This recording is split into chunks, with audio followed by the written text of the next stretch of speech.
yang berkuasa masih diri manusia kita, itulah dosa dan itulah neraka.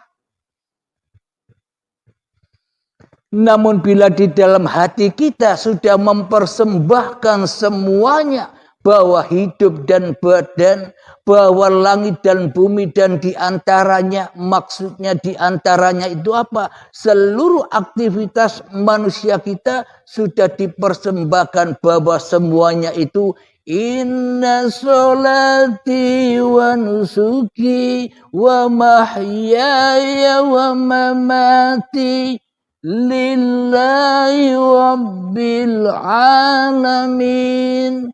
Bila bukan punya kita semua, maka lepaslah ikatan-ikatan itu dari kita. Maka itulah yang dimaksud surga.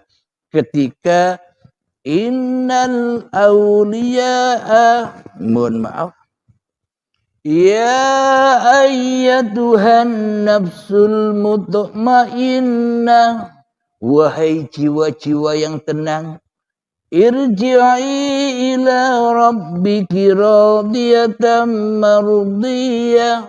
Pulangkanlah hidup dan badanmu, pulangkanlah seluruh amal-amalmu, lilahkan dengan rela dan ridho kepada Tuhanmu, maka Tuhanmu pun akan rela dan ridho kepadamu. Itulah yang membuat hati kita tenang, hati kita damai. Wadkhuli fi ibadi. Itulah sholat. Itulah ibadah. Itulah amal kebajikan di sisi Allah. Ketika kita sudah tidak bisa apa-apa. Meskipun kelihatannya kita bisa sholat.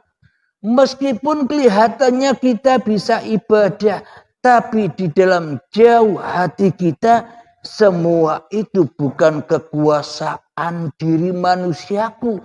Itulah kenyataan dari la haula wa la quwata illa billah.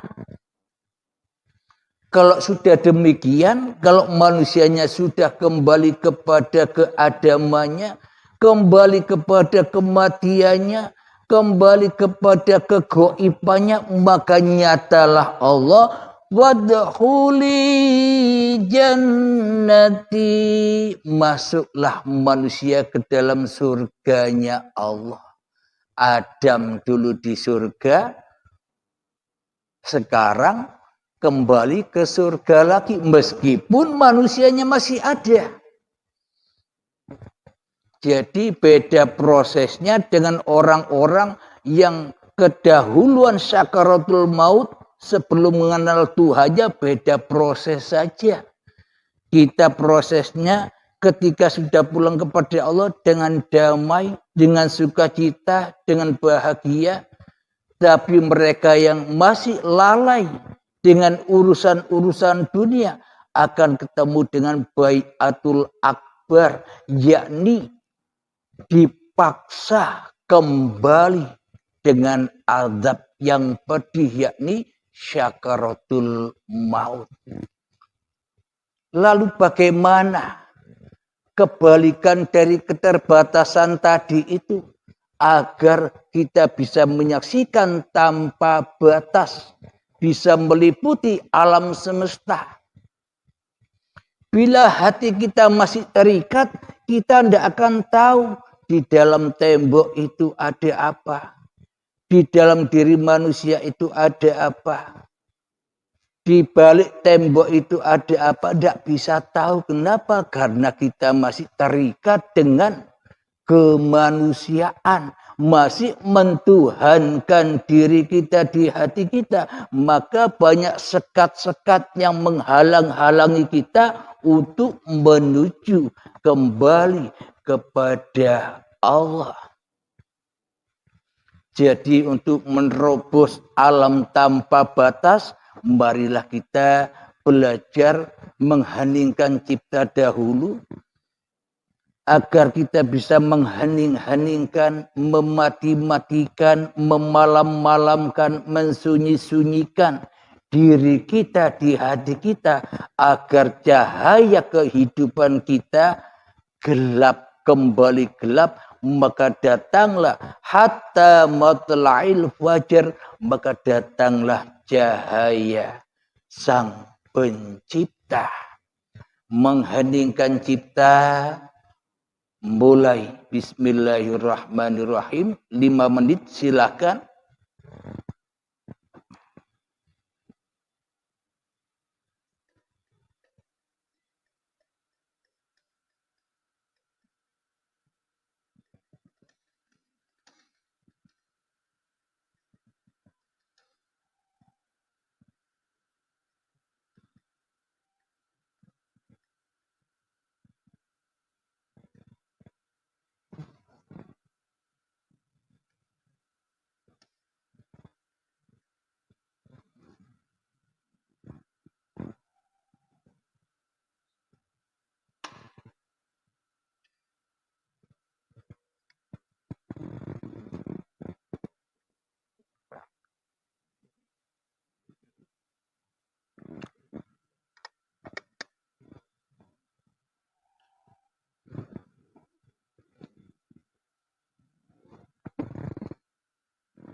Alhamdulillahirabbil alamin, mengheningkan cipta selesai.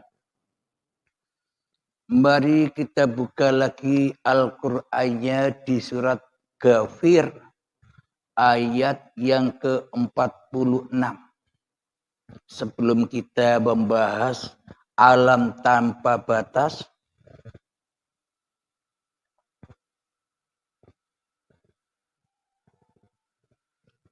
Bismillahirrahmanirrahim.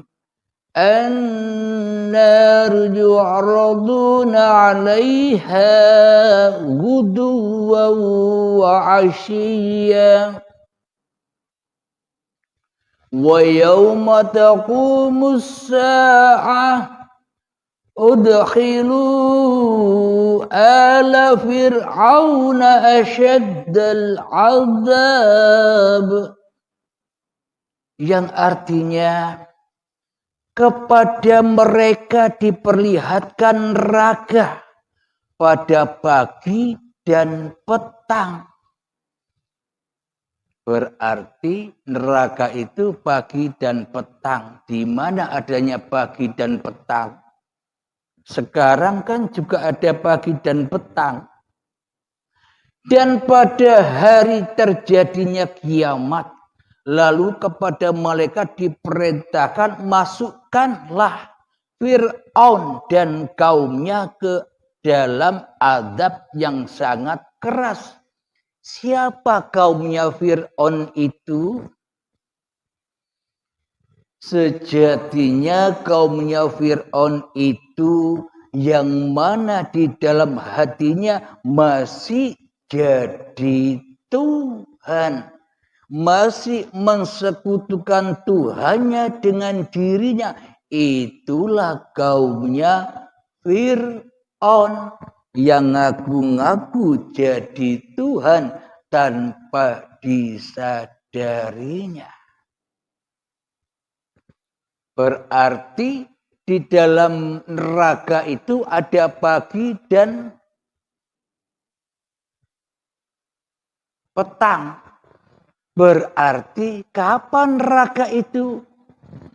Ya ketika kita masih jadi kaumnya Fir'aun di dalam hati kita, ya kita kena azab yang keras terus. Menghadapi berbagai macam kesulitan-kesulitan dunia. Mengejar di dalam persaingan-persaingan mencari dunia. Timbullah ketakutan, timbullah penderitaan, timbullah kekhawatiran. Dengan munculnya berbagai macam bencana, ya itulah azab yang keras. Ketika di dalam hati kita masih mengikuti langkah-langkah setan, masih menjadi kaumnya Fir'aun. Maka dari itu ikutilah musuhnya Fir'aun siapa? Nabi Musa. Jadi seluruh para nabi dan para rasul itu pasti sudah menyaksikan Tuhannya tanpa batas.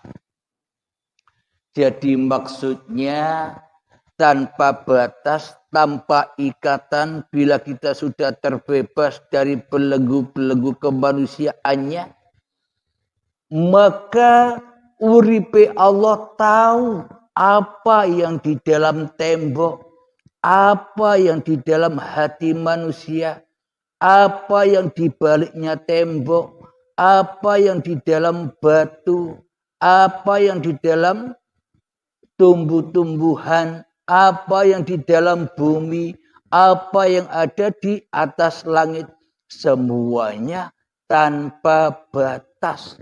Sudah tahu semua. Akan tetapi bagi orang-orang yang salah memahami tanpa batas ini, masih teraku-akui oleh makrifat manusianya. Karena manusianya masih terbelenggu dengan dirinya, terbelenggu dengan kasab-kasabnya, terbelenggu dengan karomah-karomahnya. Seolah-olah dirinya tahu besok ada kejadian apa. Besok siapa yang meninggal. Tahun ini ada apa kejadiannya. Seolah-olah mereka ini lebih dari menjadi Tuhan. Tambah jauh tersesatnya di dalam hatinya. Ketika diri manusianya masih merasa tahu semua itu. Apa maknanya tanpa batas?